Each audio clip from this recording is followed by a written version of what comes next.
अब स्थायी निवास में तो ये हाल हो रखा है, जो 2000 के बाद आए और 20 से गिनना 15 साल स्थायी निवास लेके, वो अपने बिहार और यूपी में और हिमाचल में और अन्य राज्यों में मूल निवासी हैं और हमारे राज्य का स्थायी निवासी। अन्य प्रदेशों में है, अन्य प्रदेशों में भी तो भारत का ही संविधान चल रहा। मोदी जी ने खुद कहा था वहाँ एक चुनावी सभा में कि एक देश में दो कानून नहीं चल सकते।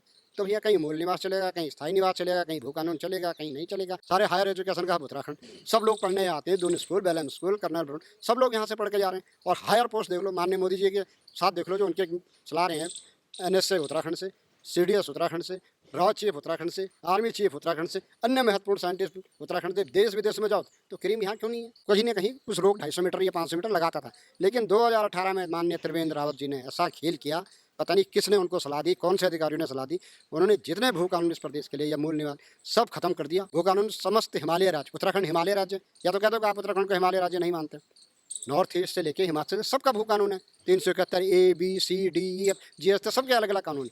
आपने जम्मू कश्मीर के 3 हिस्से के, अमित शाह जी कहते हैं कि वहाँ मूल निवास भी लागू होगा, वहाँ पर परिसीमन भी क्षेत्रफल के आधार पर होगा। देखिए, सब प्रथम तो मैं आपके चैनल का धन्यवाद करना चाहूँगा, आप इतने महत्वपूर्ण विषय पर इसको उठा रहे हैं और उसको जनता को जागरूक करने का काम कर रहे हैं। जहाँ तक मूल निवास भू कानून का प्रश्न है, जब उत्तराखंड राज्य की लड़ाई चल रही थी तो यही तो हमारी सोच थी कि हमारे यहाँ का जो पिछड़ापन है, हमारी जो नीतियाँ हैं, हमारा अलग राज्य होगा तो हम अपने हिसाब से अपने राज्य की नीतियाँ बनाएंगे। हमारा मूल निवास क्या हो, हमारा भू कानून क्या हो, हमारी ऊर्जा नीति क्या हो, हमारी पर्यटन नीति क्या हो, युवा नीति क्या हो, ये सभी तो बनाने के इन्हीं सब मांगों के लिए। और हमारे पर्वतीय क्षेत्रों का विकास कैसे होगा, पर्वतीय क्षेत्र जो प्लान और उसको कैसे रोक, इन सब नीतियों को लेकर राज्य की लड़ाई लड़ी। लेकिन हुआ बड़ा दुर्भाग्य, एक तो 27% जो हमारे संशोधन लगे उसने हमारे हकों को डाका डाला, जो विधेयक पास हुआ यूपी से। दूसरा, जो राज्य बनने से पूर्व हम लोग मूल निवासी कहलाते थे यूपी में आज भी मूल निवास चल रहा है। प्रदेश के, इस देश के अन्य राज्यों में भी मूल निवास है।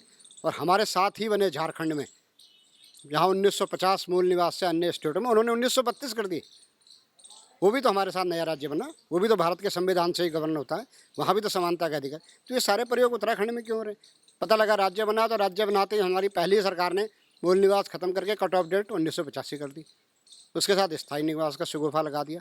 अब स्थायी निवास में तो ये हाल हो रखा है, जो 2000 के बाद आए और 20 से गिनना 15 साल स्थायी निवास लेके, वो अपने बिहार और यूपी में और हिमाचल में और अन्य राज्यों में मूल निवासी हैं और हमारे राज्य का स्थायी निवासी।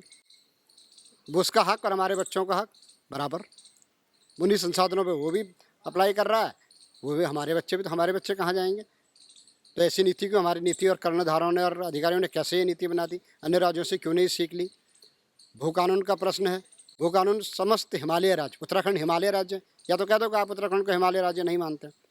नॉर्थ ईस्ट से लेके हिमाचल से सबका भू कानून है, 371 ABCDEFGH तक सबके अलग अलग कानून है।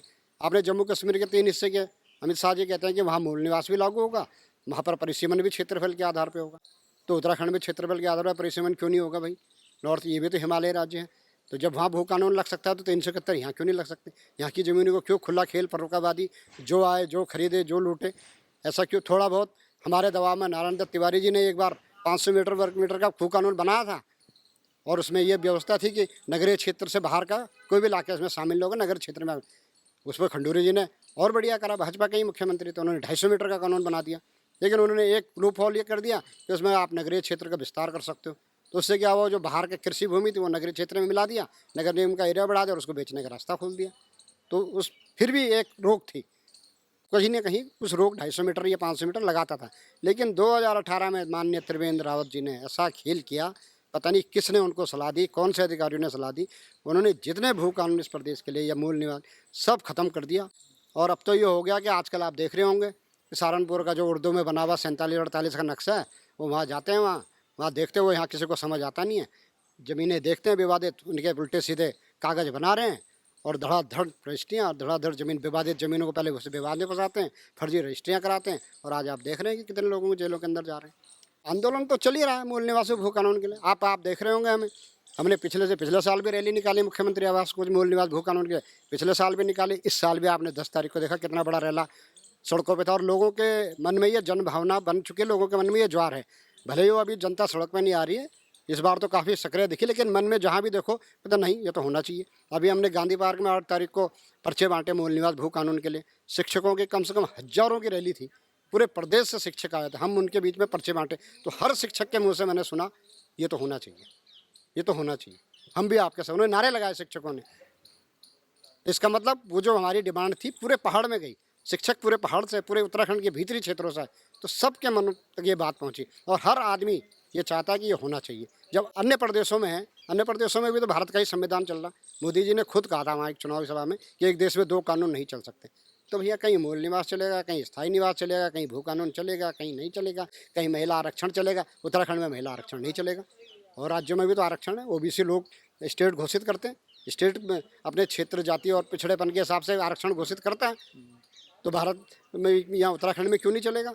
हमारे साथ का बीजेपी की ही सरकार है हरियाणा में, उन्होंने 75% स्थानीय को रोजगार का कानून पास कर दिया।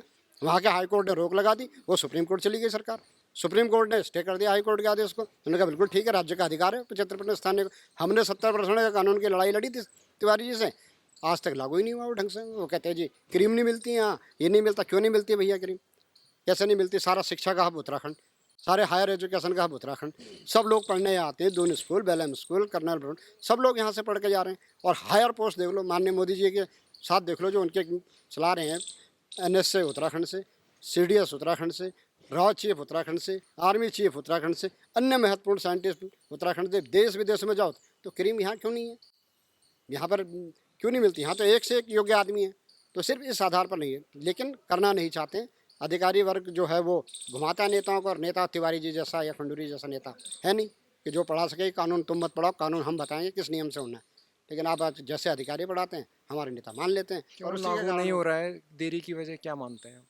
देरी की वजह, हम बार बार मुख्यमंत्री जी से और इनसे भू कानून के लिए जब लड़ रहे थे तो उन्होंने कहा मैं भू कानून समिति बना दी है और इतना बढ़िया भू कानून बनाऊंगा कि कोई कुछ कर ही नहीं पाएगा।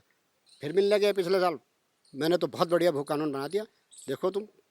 लेकिन वो भू कानून की समिति की हमने फिर जुलूस निकाला था तो भू कानून समिति की रिपोर्ट आ गई। 1 साल हो गया वो भू कानून की समिति की रिपोर्ट, वो लागू ही नहीं होती। तो लागू कब करोगे? जब सब लुट पिट जाएगा। अब आप उद्योग समिट कर रहे हैं, सब कुछ कर रहे हैं, तो उद्योग लगा रहे हैं, बहुत अच्छा प्रयास है आपका, हम आपको बधाई देते हैं, सराहना करते हैं कि आप यहाँ के युवाओं के रोजगार के लिए सोच रहे हैं। लेकिन ज़मीन भी तो हो। ज़मीनें आपने पहले जो उद्योग लगे हैं तिवारी जी के टाइम पे, कई उद्योग ऐसे थे छूट का फ़ायदा उठा के भाग गए। हम कह रहे हैं उनको जो भाग गए हैं और लीज आपने उनके नाम 100 साल के, 99 साल की, उनको कैंसिल करो। जो यहाँ रहना ही नहीं चाहते, अपना छूट का लाभ उठा के भाग गए या उद्योग बंद हो गए, तो उनको कैंसिल करके जो उद्योग अब नए आ रहे हैं, जो यहाँ उद्योग स्थापित करना चाहते हैं, उनको दो, उनको अलॉट करो। और यहाँ नियम बनाओ, ऐसे कानून बनाओ ताकि हमारे युवाओं को रोजगार मिल सके। और 70% 75% कानून बनाओ, तभी तो हमारे युवाओं को पलायन रुकेगा। आप पहाड़ों से दिन प्रतिदिन दुगना पलायन होता जा रहा है। पहले तो हमारे सुदूर क्षेत्रों में मेडिकल की सुविधाएं, प्राइवेट जो बेसिक स्कूल थे, सब उन्हीं स्कूलों में पढ़ते थे, सब बच्चे वहीं के पढ़े हुए। आजकल वो खाली हो गए, स्कूल धड़ाधड़ बंद हो रहे हैं। तो वहाँ पर आप ये सुविधाएं क्यों नहीं जुटा पा रहे हैं? आपने सारे मेडिकल कॉलेज, पहले ज़माने में होता है 10वीं 12वीं पास करा, अपना BTC कर लिया, B.Ed कर लिया, या अपना फौज में चले गए। लेकिन आजकल तो एक नया ट्रेंड चल पड़ा है, क्योंकि हायर एजुकेशन का ज़माना है। किसी को B.Tech करना है, किसी को टेक्निकल, किसी को MBA करना। तो हो क्या रहा है, वो सब बच्चे आ रहे हैं, ग्रेफी कर रहा, उत्तरांचल यूनिवर्सिटी, हल्द्वानी की यूनिवर्सिटी, या कहीं दिल्ली बम्बई, यहाँ आ रहे हैं बच्चे, किराए पर रह रहे हैं। हायर एजुकेशन के नाम पे किराया, कमरे पे किराए लेकर रह रहे हैं। फिर माँ बाप भी आते हैं, वो भी उनको पढ़ाने के लिए आते हैं। फिर बच्चा कहीं नौकरी लग गया, वो बेंगलोर से फिर हायर नौकरी के लिए अमेरिका चला गया या कहीं चला गया, वो परमानेंट पलायन हो गया। तो ये जो मेडिकल कॉलेज हैं, इंजीनियरिंग कॉलेज हैं, लॉ कॉलेज हैं, ये छोटी छोटी जो व्यवस्था, ये तो पहाड़ में खुल सकती है ना। ये क्यों नहीं खुल सकती? इनके लिए तो कोई बहुत बड़ी भूमि भी नहीं चाहिए, इनके लिए ये कोई बहुत बड़ी हैवी इंडस्ट्री भी नहीं है कि आपका जो रॉ मटेरियल नहीं जा पाएगा, बिकेगा कहाँ? ये तो ना बिकना है ना रॉ मटेरियल जाना। ये वहाँ पर खुलेंगे तो बच्चा वहीं रुकेगा, वहीं का वहीं हायर एजुकेशन लेगा। तो वहाँ पर अगर ये हायर एजुकेशन होगा तो टीचर भी रहेंगे, कुछ वहीं नियुक्त होंगे, कुछ वहाँ जो पढ़ने जाएंगे वो कमरे किराए पे लेंगे छोटे छोटे बाज़ारों में, छोटे छोटे बाज़ारों की बिक्री होगी, कुछ दूध बिकेगा, किसी का कुछ बिकेगा। इससे भी तो प्लान रुक सकता है। ऐसे ऐसे छोटे छोटे आइडिया हमें डेवलप करने पड़ेंगे। अब कोई अगर इंग्लिश स्कूल खोलता है या इंग्लिश बड़े मेडिकल कॉलेज खोलता है, और तो उन्हें को बोलो ऊपर जाओ, यहाँ रिस्पना, बिंदाल और हल्द्वानी के गौला नदी के किनारे ही खोलोगे क्या सब कुछ? पहाड़ में क्या विकास? तो तुमने 3 जिलों तक सीमित कर दिया, तो नरेंद्र नगर से ऊपर कब विकास जाएगा? वहाँ से तो नीचे भाग रहा हर आदमी, जिसको 2 पैसा, जो प्रधान बन जा रहा, जो जिला पंचायत बन जा रहा, विधायक तो सांसद तो छोड़ो, वो सब देहरादून में प्लॉट लेके मकान बना दे रहे। प्रधानी वहाँ कर रहा है, रह देहरादून रहा है, तो वहाँ का क्षेत्र के जनता का ध्यान कौन रखेगा? तो इन सब चीज़ों को नीति बदलने की ज़रूरत है, हमारे नेताओं को सोचने की ज़रूरत है, इन सब पे काम करने की ज़रूरत है। महिला आरक्षण इतना इन्होंने रोक दिया, वो हरियाणा की लड़कियां जो है हाई कोर्ट चली गई कि जी समानता के अधिकार है। अब अरे भैया, हमारी पिथौरागढ़, सुदूर माणा, उधर सुदूर गंगोत्री की महिला जो दिन भर घास काट रही है, भैंस का गोबर साफ कर रही है, उसके बाद स्कूल जाती है, दिन में फिर 4 बजे आके पानी ला रही है, घास काट रही है, उसको पढ़ने का इतना समय थोड़ी है। वो दिल्ली गुड़गांव की मेट्रो के, हरियाणा की और दिल्ली बम्बई नोएडा की मेट्रो की लड़कियों का मुकाबला कर पाएगी क्या?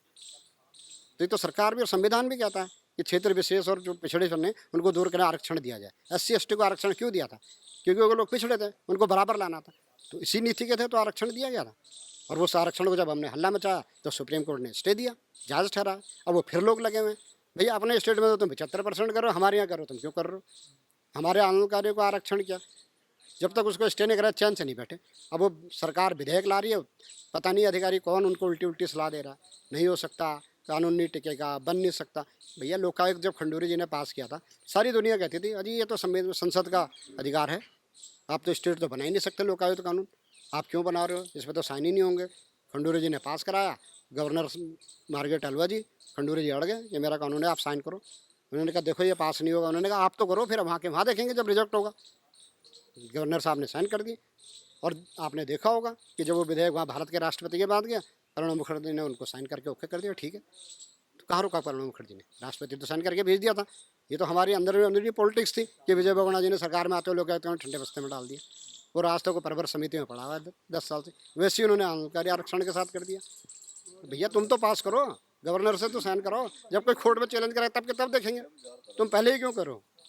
उसको अब परवर समिति और ये समिति खेलने का बड़ा शौक हो गया है। भू कानून पे समिति, आरक्षण पे समिति, मूल निवास पे समिति, लोकायुक्त पे समिति, कितनी समितियाँ बनाओ, लेकिन एक टाइम बाउंड बनाओ ना। ये थोड़ी कि भू कानून समिति की रिपोर्ट आए हुए 1 साल हो गया, अब तक उसका रिजल्ट ही नहीं है, वो लागू ही नहीं हो रही। अच्छा, उत्तराखंड राज्य बने 23 साल हो गए हैं, तो क्या लगता है आपको कि यहाँ के निवासियों को मूलभूत सुविधाएं या उस तरह के कुछ फ़ायदा पहुँचा है? देखिए मूलभूत सुविधाएं क्या होनी, मूलभूत सुविधाएं तो सड़क, बिजली, पानी, आर्थिक की तो वैसी की वैसी है। थोड़ा बहुत जो प्राइवेट सेक्टर लगा उसमें कुछ रोज़गार मिला, लेकिन रोज़गार अगर पक्का ना हो तो वो अर्ध बेरोजगारी की स्थिति हो जाती है। अब वो पहले तो प्राइवेट सेक्टर ने सीखा ठेका पर था, अब गवर्नमेंट ने भी सीख लिया ठेका पर था। वो सब जगह उपनल इसके माध्यम से संविदा पे 10-10 हज़ार में नौकरी रखी, तो 10 हज़ार में युवा क्या करेगा? वो कैसे अपना जीवन यापन करेगा? पोस्ट खाली है तो उसको पक्की नौकरी दो। वो कम से कम एक आदमी तो रोजगार युक्त हो, ना तो रोजगार की स्थिति है ना बेरोजगार की स्थिति में।